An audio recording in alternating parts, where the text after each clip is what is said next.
Hello students. आज की class में हम आपको कक्षा 10 विज्ञान के प्रश्न उत्तर बताएंगे जो एनसीईआरटी प्रकाशन से है। तो आप चैनल को लाइक शेयर एंड सब्सक्राइब करें क्योंकि इस चैनल में चैप्टर 1 से चैप्टर 16 तक की विज्ञान पूरी कराई जाएगी, रसायन, भौतिक और जीव विज्ञान। और इस चैनल पे आपको कंपटीशन लेवल के शॉर्ट वीडियो उपलब्ध कराए गए हैं। तो वीडियो को अधिक से अधिक मात्रा में शेयर करें। और क्लास 6 से क्लास 12 तक यानी क्लास 6 से 12 तक की पूरी ग्रामर पढ़ी हुई है इंग्लिश की, उसको भी पढ़ते रहें जिससे आपके पेपर में अच्छे नंबर प्राप्त हों। दिया है कक्षा 10 विज्ञान एनसीईआरटी प्रकाशन की है।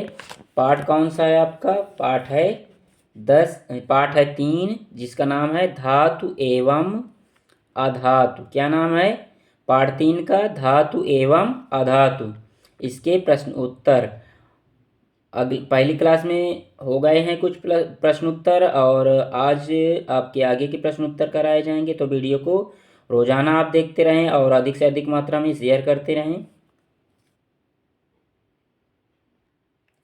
आपके अभ्यास के जो प्रश्न हैं चैप्टर के, उसका पहला प्रश्न है, दिया है निम्न में कौन सा युगल विस्थापन अभिक्रिया प्रदर्शित करता है? क्या दिया है? निम्न में कौन सा युगल विस्थापन अभिक्रिया प्रदर्शित करता है?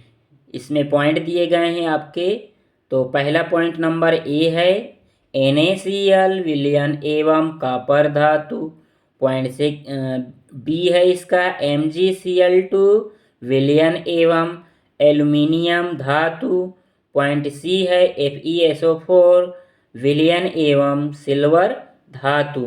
पॉइंट डी है AgNO3 विलयन एवं कॉपर धातु। तो इनमें से कौन सा सही है आपका? इनमें से डी नंबर सही है। AgNO3 उत्तर लिखेंगे और डी नंबर डाल के लिख देंगे AgNO3 विलयन एवं कॉपर धातु। तो प्रश्न का उत्तर क्या हो जाएगा आपका? प्रश्न दिया था निम्न में कौन सा युगल विस्थापन अभिक्रिया प्रदर्शित करता है? तो युगल विस्थापन अभिक्रिया कौन प्रदर्शित करता है? उत्तर लिखेंगे, डी नंबर डाल के लिख देंगे AgNO3 विलयन एवं कॉपर धातु युगल विस्थापन अभिक्रिया प्रदर्शित करता है। अगला प्रश्न नंबर दूसरा है, इसमें दिया है लोहे के फ्राइंग पैन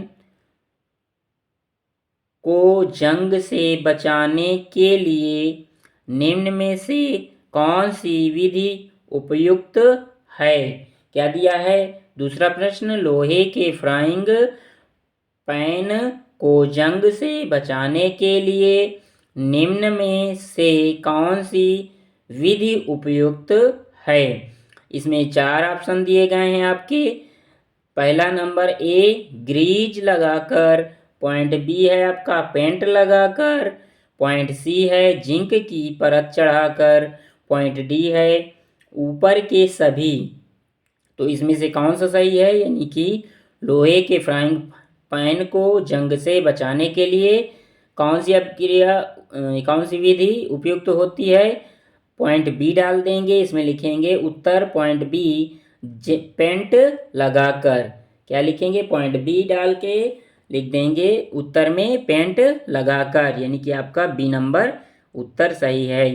अगला प्रश्न नंबर तीसरा है, कोई धातु ऑक्सीजन के साथ अभिक्रिया कर उच्च गलनांक वाला यौगिक निर्मित करती है।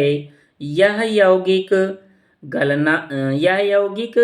जल में विलेय है। यह तत्व क्यों हो सकता है? आपका तीसरा प्रश्न है, कोई धातु ऑक्सीजन के साथ अभिक्रिया कर उच्च गलनांक वाला यौगिक निर्मित करती है। यह यौगिक जल में विलेय है। यह तत्व क्या हो सकता है? इसमें 4 ऑप्शन आपके प्रश्न में दिए हैं। पहला नंबर ए दिया है कैल्शियम, बी नंबर है कार्बन, डी नंबर है सिलिकॉन, सी नंबर है सिलिकॉन, डी नंबर है लोहा। तो इसमें उत्तर क्या डालेंगे और कौन सा ऑप्शन सही रहेगा? इसमें ए नंबर आपका सही रहेगा। उत्तर डाल के ए नंबर डालेंगे और लिख देंगे कैल्शियम। क्या लिखेंगे? कैल्शियम। यानी कि कोई धातु ऑक्सीजन के साथ अभिक्रिया कर उच्च गलनांक वाला यौगिक निर्मित करती है। यह यौगिक जल में विलेय है। यह तत्व क्या हो सकता है? तो कौन सा तत्व हो सकता है? कैल्शियम हो सकता है। उत्तर लिखेंगे ए नंबर डाल के कैल्शियम।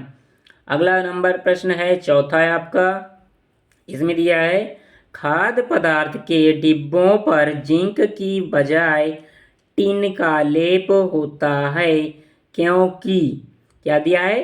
खाद्य पदार्थ के डिब्बों पर जिंक की बजाय टिन का लेप होता है क्योंकि? पॉइंट ए दिया है आपका, टिन की अपेक्षा जिंक महंगा है। बी नंबर, टिन की अपेक्षा जिंक का गलनांक अधिक है। पॉइंट सी है, टिन की अपेक्षा जिंक अधिक अभिक्रियाशील है। पॉइंट डी है, टिन की अपेक्षा जिंक कम अभिक्रियाशील है। तो उत्तर लिखेंगे और पॉइंट सी आपका सही है। क्या लिखेंगे उत्तर में? पॉइंट सी, टिन की अपेक्षा जिंक अधिक अभिक्रियाशील है। उत्तर में क्या लिखेंगे? टिन की अपेक्षा जिंक अधिक अभिक्रियाशील है।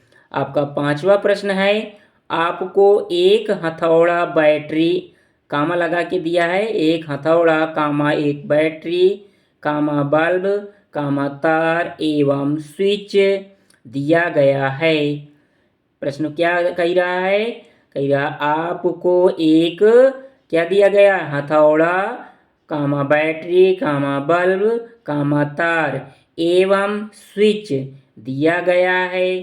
पॉइंट ए आपका दिया है, इनका उपयोग कर धातुओं एवं अधातुओं के नमूनों के बीच आप विभेद कैसे कर सकते हैं?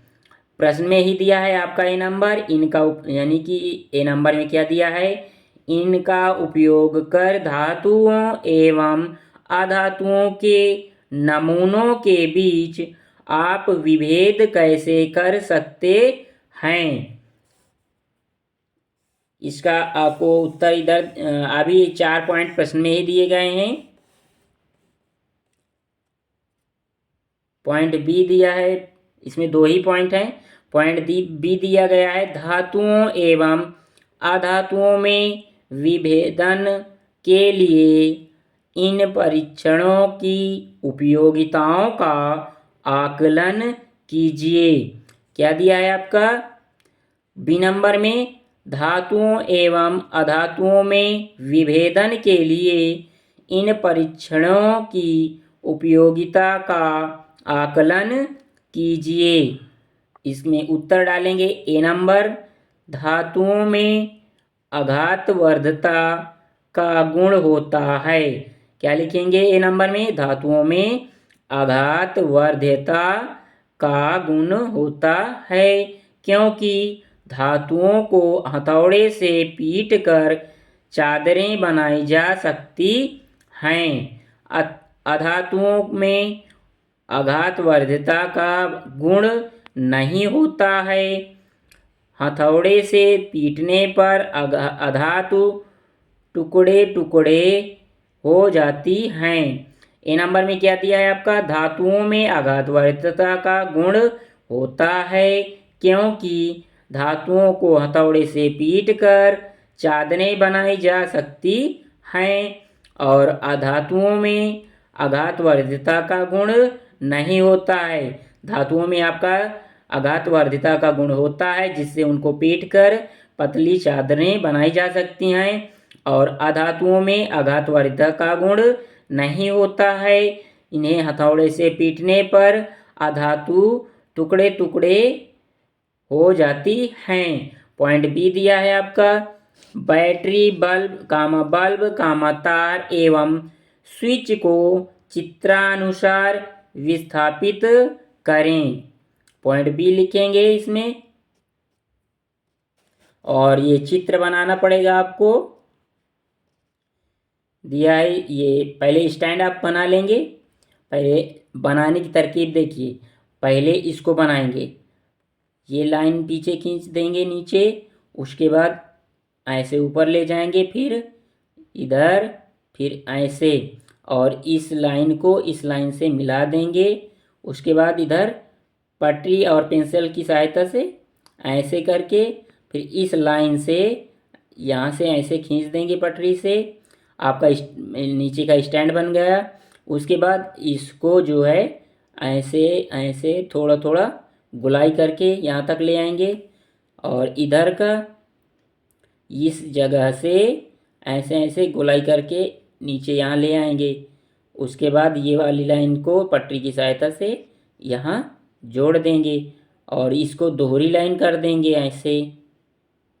उसके बाद यहाँ पेंसिल से थोड़ा गोल कर देंगे। उसके बाद ये स्विच लगा देंगे प्लग ऐसे, और इसको पेंसिल से अंदर भर देना है, हल्का हल्का कलर कर देना है। इसको भी पेंसिल से हल्का हल्का अंदर कलर कर देना है। उसके बाद ये वायर जो है दोहरी लाइन से लेके आएंगे, बाद में इसके अंदर पेंसिल से कलर कर देना है।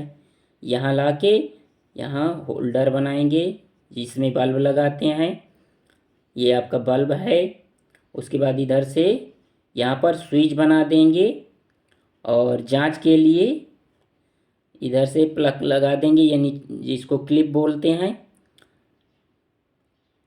एक क्लिप इधर, एक क्लिप इधर से वायर निकाल के इधर बना देंगे। इसको आ का नाम दे देंगे, इसको ब नाम दे देंगे। एक क्लिप ये आपकी है, एक ये है जिसको बैटरी से चार्जिंग कर सकते हैं। इसमें यहाँ पर क्या लिखेंगे, जांच के लिए धातु का टुकड़ा। क्या लिखेंगे, जांच के लिए यहाँ जो धातु का टुकड़ा लगाएंगे उसमें ये क्लिप जो आपकी हैं उनको कनेक्ट कर देंगे। उसके बाद ये चित्र बनाने के बाद आपको आगे लिखना है उत्तर में।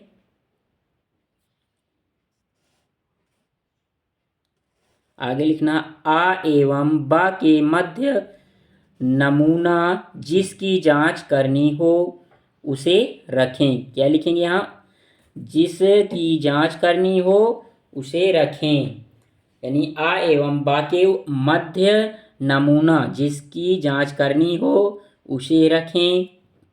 उसके बाद लिखना है, यदि करंट जलता है, यानी कि बल्ब जलता है। क्या लिखेंगे, यदि बल्ब जलता है तो नमूना धातु है, और यदि नहीं जलता है तो अधातु है। यानी कि इन दोनों क्लिप के बीच में जो धातु रखेंगे उसकी जांच करेंगे, और यदि बल्ब जलता है तो नमूना क्या है, धातु है, और यदि नहीं जलता है तो अधातु है। नेक्स्ट लाइन से लिखेंगे, क्योंकि धातुएं विद्युत की सुचालक होती हैं लेकिन अधातुएं विद्युत की कुचालक होती हैं। क्या लिखेंगे, क्योंकि धातुएं विद्युत की सुचालक होती हैं लेकिन अधातुएं विद्युत की कुचालक होती हैं। आगे दिया है नेक्स्ट लाइन से, ऊपर के परीक्षणों के आधार पर धातुओं तथा अधातुओं में भेद किया जा सकता है। क्या दिया है, ऊपर के परीक्षणों के आधार पर धातुओं तथा अधातुओं में भेद किया जा सकता है लेकिन कुछ अपवाद है। क्या लिखा है, लेकिन कुछ अपवाद है, जिसमें दिया है आपका कार्बन कोष्टक के अंदर ग्रेफाइट, इसका अपवाद है। क्या दिया है, कार्बन ग्रेफाइट इसका अपवाद है। ये अधातु होते हुए भी ऊष्मा तथा विद्युत का सुचालक हैं। कार्बन और ग्रेफाइट इसका अपवाद हैं। ये अधातु होते हुए भी ऊष्मा तथा विद्युत का सुचालक हैं। तो आपका उत्तर हो गया। अब आपका अगला प्रश्न नंबर 6 है, जिसमें दिया है उभयधर्मी ऑक्साइड क्या होते हैं? 2 उभयधर्मी ऑक्साइडों का उदाहरण दीजिए। क्या दिया प्रश्न नंबर 6? उभयधर्मी ऑक्साइड क्या होते हैं? 2 उभयधर्मी ऑक्साइडों का उदाहरण दीजिए। उत्तर में लिखेंगे ब्लैक स्केच से यानी काली स्केच से लिख देंगे उभयधर्मी ऑक्साइड, हेडिंग डाल देंगे। उसके आगे लिखेंगे पतले पेन से यानी नीले पेन से ऐसे ऑक्साइड जिनकी प्रकृति, क्या लिखेंगे? ऐसे ऑक्साइड जिनकी प्रकृति अम्लीय तथा क्षारीय दोनों होती है उभयधर्मी ऑक्साइड कहलाते हैं। क्या लिखेंगे? ऐसे ऑक्साइड जिनकी प्रकृति अम्लीय तथा क्षारीय दोनों होती है उभयधर्मी ऑक्साइड कहलाते हैं। ये अम्ल तथा क्षार दोनों के साथ क्रिया करके लवण और जल बनाते हैं। क्या लिखेंगे? ये अम्ल तथा क्षार दोनों के साथ क्रिया करके अम्ल और क्या दिया है? दोनों के साथ क्रिया करके लवण और जल बनाते हैं। ये अम्ल तथा क्षार दोनों के साथ क्रिया करके लवण और जल बनाते हैं। आगे लिखा है जेडेनो, कोष्टक के अंदर जिंक ऑक्साइड, जेडेनो को क्या बोलते हैं? Zinc oxide. उसके बाद और Al2O3 यानी कि Al2O3 को क्या बोलेंगे? Aluminium oxide. और Al2O3 यानी एल्युमिनियम ऑक्साइड उभयधर्मी ऑक्साइड है। उभयधर्मी ऑक्साइड कौन होता है? Al2O3। उसके बाद लिखेंगे समीकरण में पॉइंट फर्स्ट डाल के ZnO प्लस 2HCl को आपस में क्रिया कराने पर, यानी कि ये ZnO प्लस 2HCl क्या है? क्षारीय व्यवहार करेंगे। क्या करेंगे? क्षारीय व्यवहार। इनको क्या लिखेंगे? ZnO प्लस 2HCl को क्रिया कराने पर क्या प्राप्त होगा आपका? ZnCl2 plus H2। आगे दिया है ZnO प्लस 2NaOH को, यानी अम्लीय है ये, इनको क्या करेंगे? आपस में क्रिया कराने पर क्या प्राप्त होगा? Na2ZnO2 प्लस H2O यानी सोडियम जिंकेट प्राप्त होगा। क्या दिया है? Sodium zincate. अगला दिया है point second Al2O3 plus 6HCl को मिलाने पर 6HCl कैसा है? यह करेगा क्षारीय व्यवहार। इनको Al2O3 प्लस 6HCl को आपस में क्रिया कराने पर 2AlCl3 यानी Cl3 प्लस 3H2O प्राप्त होगा। अगला दिया है Al2O3 यानी अम्ल प्लस 2NaOH को आपस में क्रिया कराने पर क्या प्राप्त होगा? 2NaAlO2 plus H2O sodium Meta aluminium प्राप्त होगा।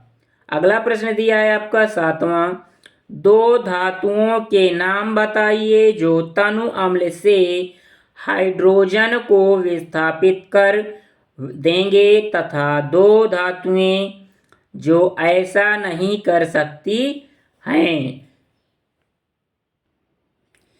क्या दिया है? 2 धातुओं के नाम बताइए। 7वां प्रश्न है 2 धातुओं के नाम बताइए जो तनु अम्ल से हाइड्रोजन को विस्थापित कर देंगे तथा 2 धातुएं जो ऐसा नहीं कर सकती हैं। उत्तर में लिखेंगे तनु अम्लों से हाइड्रोजन विस्थापित करने वाली धातुएं मैग्नीशियम यानी Mg तथा एल्युमिनियम Al। क्या कौन कौन सी धातुएं हैं? मैग्नीशियम Mg तथा एल्युमिनियम Al।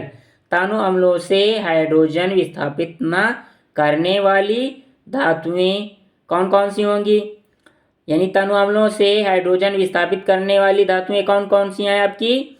जो तनु अम्ल से हाइड्रोजन विस्थापित करेंगी मैग्नीशियम यानी Mg और एल्युमिनियम यानी Al, ये दो धातुएं हाइड्रोजन विस्थापित करने वाली हैं।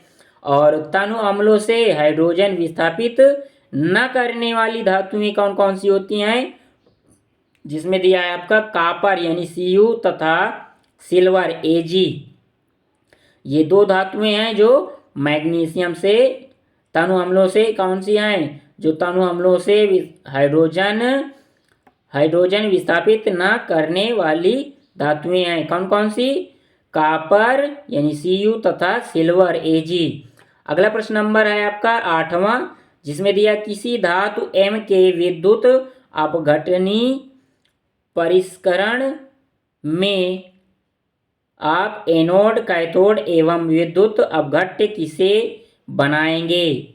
क्या दिया है? किसी धातु M के विद्युत अपघटनी परिष्करण में आप एनोड, कैथोड एवं विद्युत अपघट्य किसे बनाएंगे? उत्तर में लिखेंगे एनोड, उसके आगे लिखेंगे अशुद्ध धातु M की एक मोटी छड़।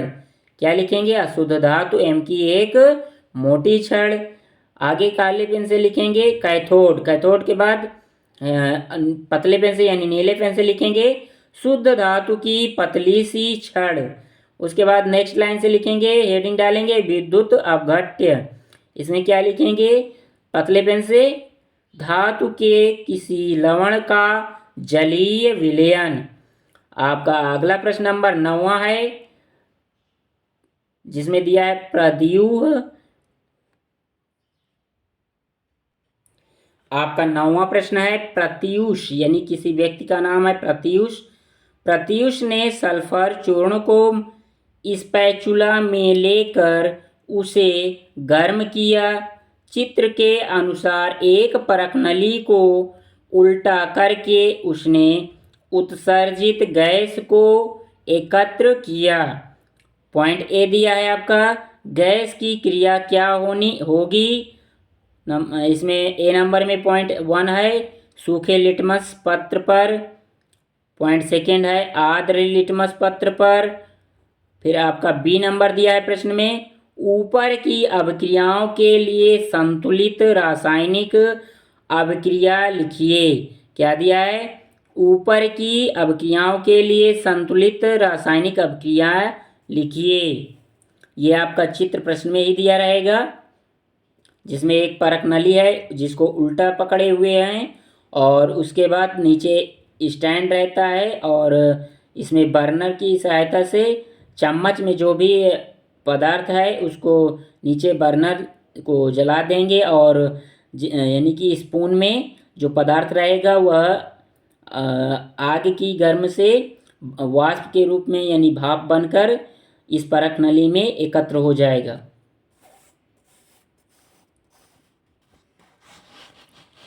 इसका उत्तर दिया है पॉइंट ए।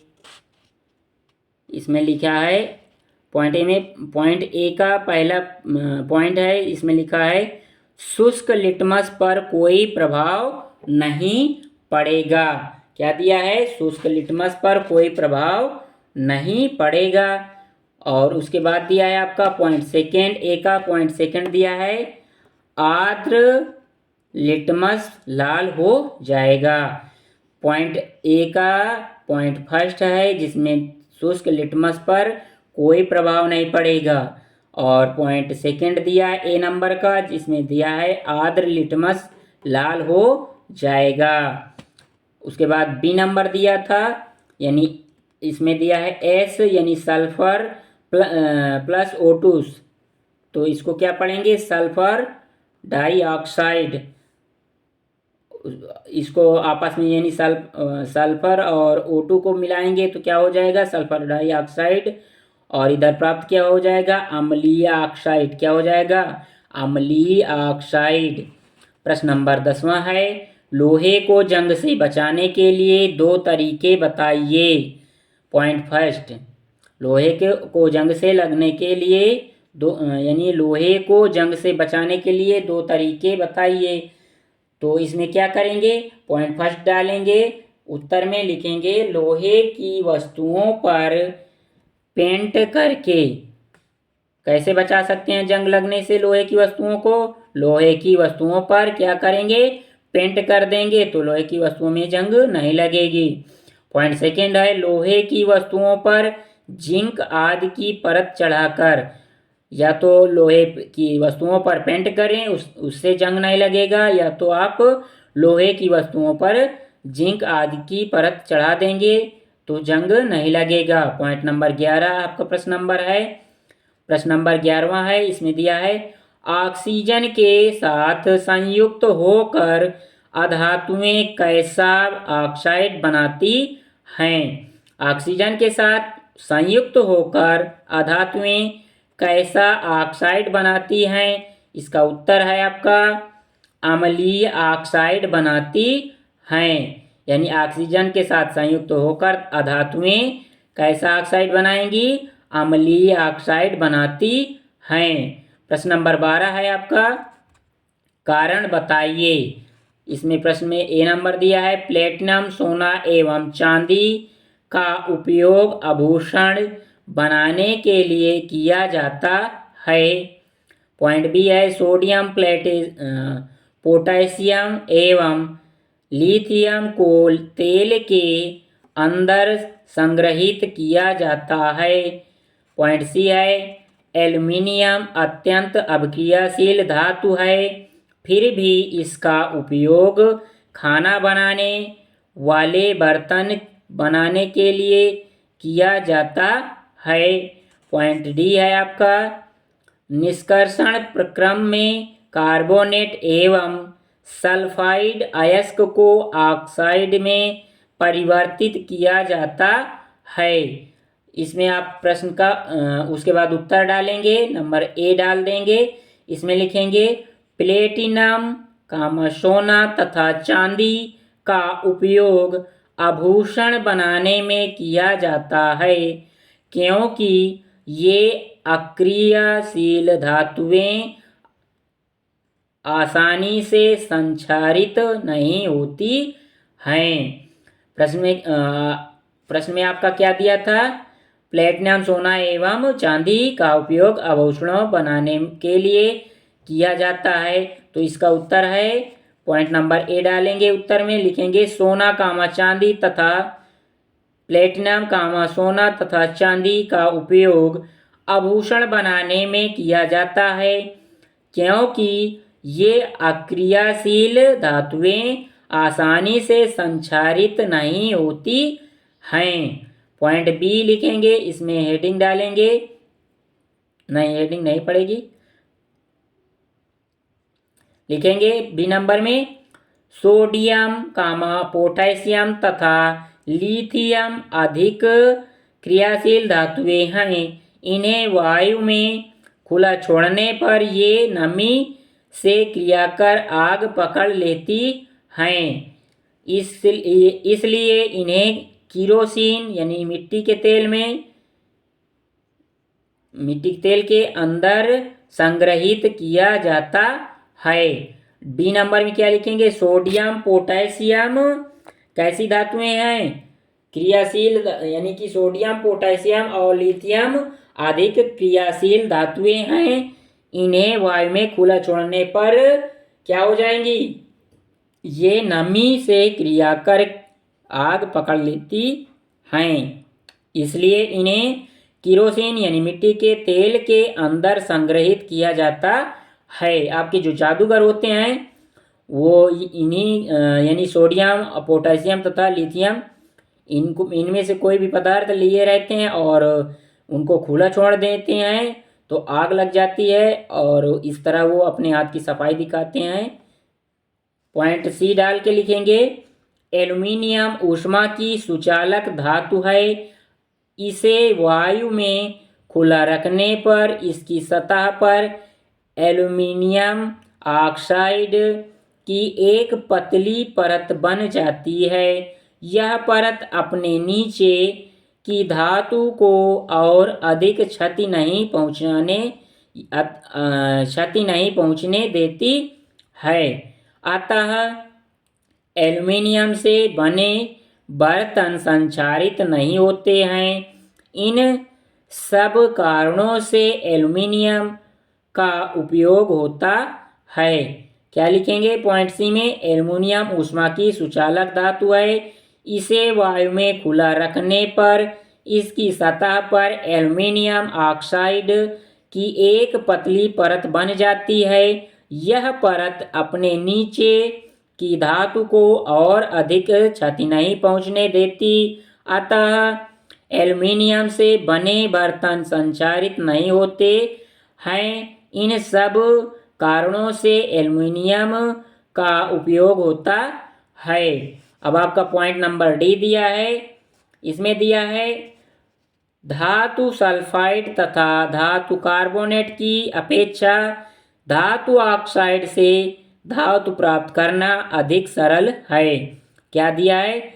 धातु सल्फाइड तथा धातु कार्बोनेट की अपेक्षा धातु ऑक्साइड से धातु प्राप्त करना अधिक सरल है। अतः धातुओं के कार्बोनेट एवं सल्फाइड अयस्कों को पहले धातु ऑक्साइडों में बदला जाता है और फिर धातु ऑक्साइडों का अपचयन करके धातुएं प्राप्त की जाती हैं।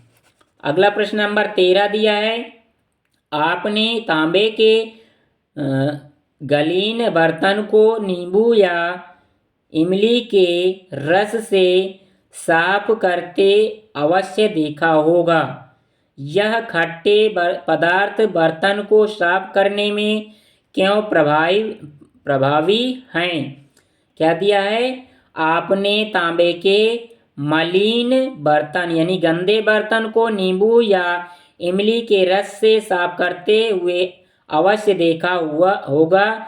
यह खट्टे पदार्थ बर्तन को साफ करने में क्यों प्रभावी हैं? इसका उत्तर लिखेंगे।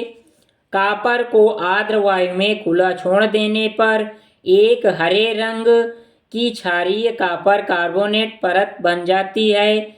नींबू अथवा इमली जैसे खट्टे पदार्थों में अम्ल होता है। यह अम्ल क्षारीय कॉपर कार्बोनेट को उदासीन कर देता है, जिससे कॉपर पात्र फिर से चमकता दिखाई देने लगता है। क्या लिखा है आपके उत्तर में? कॉपर को आर्द्र वायु में खुला छोड़ देने पर एक हरे रंग की क्षारीय कॉपर कार्बोनेट परत बन जाती है।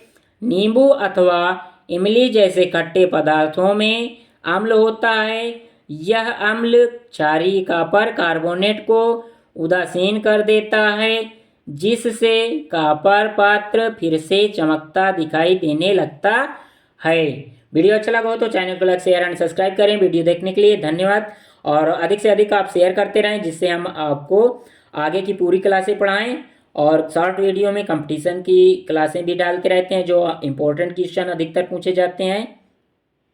वीडियो देखने के लिए धन्यवाद।